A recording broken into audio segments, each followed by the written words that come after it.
je me suis toujours rendu compte que les homélies que je fais, c'est toujours la même chose. Donc, je fais, pour ceux qui m'ont déjà écouté, je disais, je peux réentendre encore la même chose. Parce que quand je réfléchis, je ne sais pas par où aller. Et ce que je médite me tient à cœur, à tel point que j'aime répéter cela.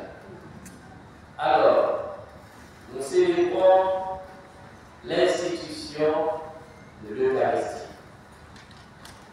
Nous venons chaque matin à la messe ici, chaque jour, et nous nous prosternons devant le pain que le prêtre consacre encore du Christ, le vin que le prêtre consacre en sang du Christ. Il est important que nous revisitions notre foi pour nous redemander avec assurance, est-ce que réellement ce pain blanc que nous avons sur le terre, est-ce que c'est Jésus? Est-ce que je crois que c'est Jésus? C'est une question fondamentale. Souvent, on vient, on reçoit les corps du Christ, tellement c'est devenu une habitude que, bon, ça se passe de volontaire. Mais ce qui se vit là sans bruit, c'est Dieu lui-même qui se donne à nous, avec son corps, avec son âme, avec sa divinité. Le même Jésus qui s'est courbé devant ses disciples, ses apôtres, pour leur laver les pieds.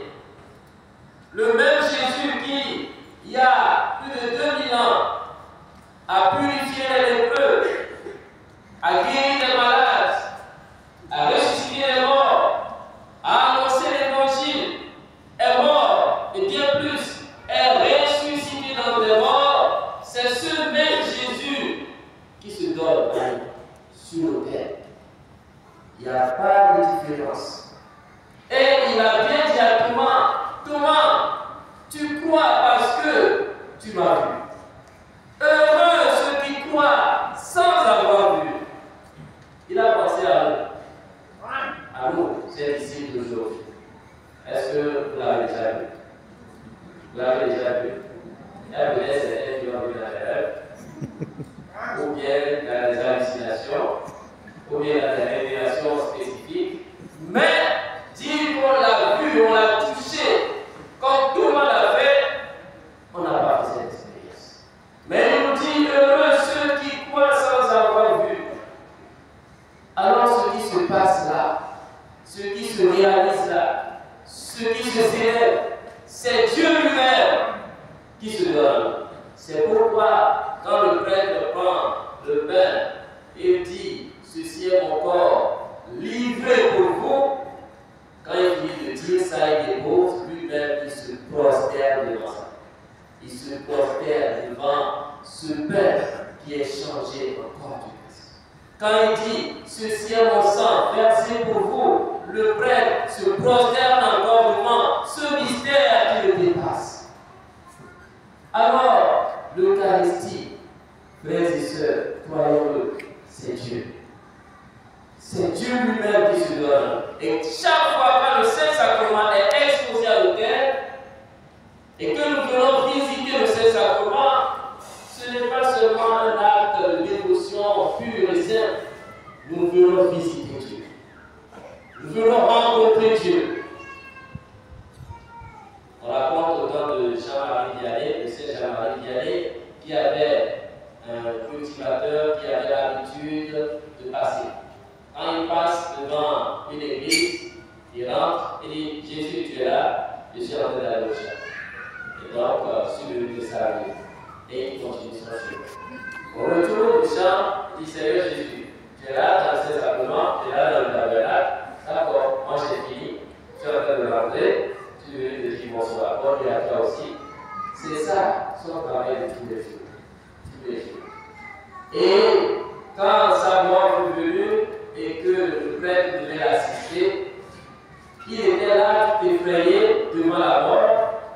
Et voici qu'il voyait des anges qui l'entouraient, il parlait. Le prêtre ne voyait rien, mais lui il parlait. et disait, mais qui êtes-vous? Qui es-tu?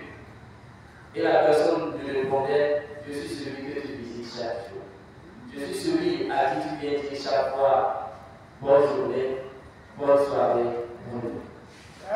Maintenant, viens avec moi. Viens dans ta demeure. Donc, il est rentré d'abord avec cette exaltation d'avoir reçu la visite de celui qui visitait sans voir. Je suis sûr que toutes les fois qu'il est passé, il n'a jamais vu quelque chose. Mais il le faisait.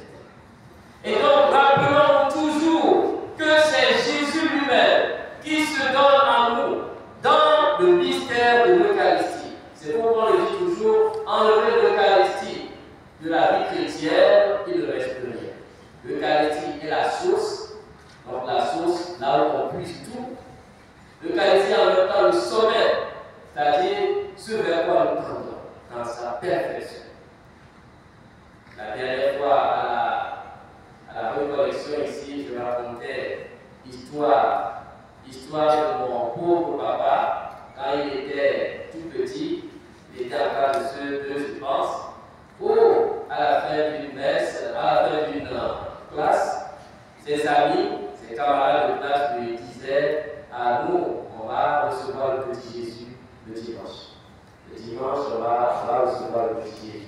Et lui, il leur disait, ben, moi j'ai été une fois à votre messe là, ce n'est pas Jésus qu'on vous donne, c'est des petits biscuits qu'on vous partage, des petits pains qu'on vous partage. Et vous vous trompez. Les enfants, eux, ils répétaient ce que leur catéchisme leur dit. C'est Jésus, ce n'est pas petit pain, ce n'est pas biscuit, c'est Jésus. Et lui dit, ce n'est pas Jésus, c'est biscuit qu'on vous donne. Alors, c'était une grande discussion. Ces enfants étaient convaincus de ce qu'il disait, et lui aussi était convaincu de ce qu'il avait fait. Et ce soir, c'est pas la rue de poisson.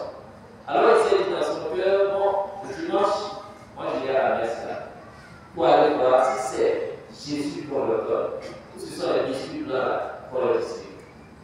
Les enfants ont dit qu'à la fin de la messe, c'est Jésus qu'on va déposer dans le tabernacle, je lui appelle la caisse. Et donc, il dit qu'il va rester devant le tabernacle pour voir ce qu'on dépose dedans. Est-ce que c'est un petit Jésus, c'est un petit enfant, ou bien ce sont les biscuits?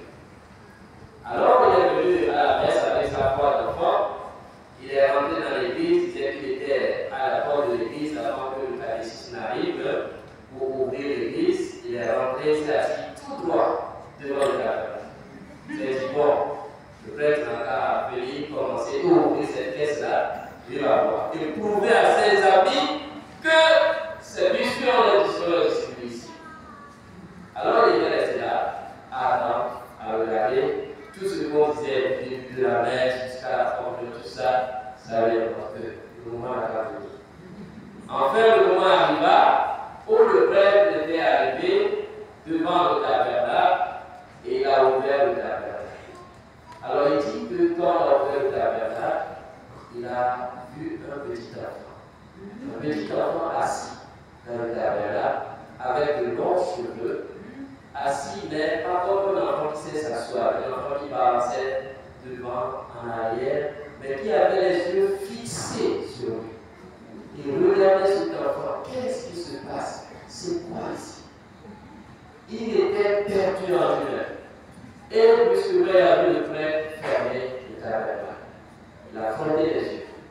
Il a dit, bon, il n'a qu'à revenir, il va encore le voir sur votre enfant, vers le sud. Alors, le prêtre est parti anticiper la communion. Au retour, le prêtre a ouvert, il n'a plus rien vu. Il n'a plus rien vu, il s'est convaincu en lui plus non, rien ne s'est passé. Mais au même instant, il dit, chaque fois qu'il dit ça, le regard de cet enfant fixé sur lui ne s'est jamais perdu jusqu'à sa vieillesse. C'est un regard perçant. Il a joué dans sa vie, il a beaucoup décoré. Et chaque fois qu'il décore, c'est ce regard-là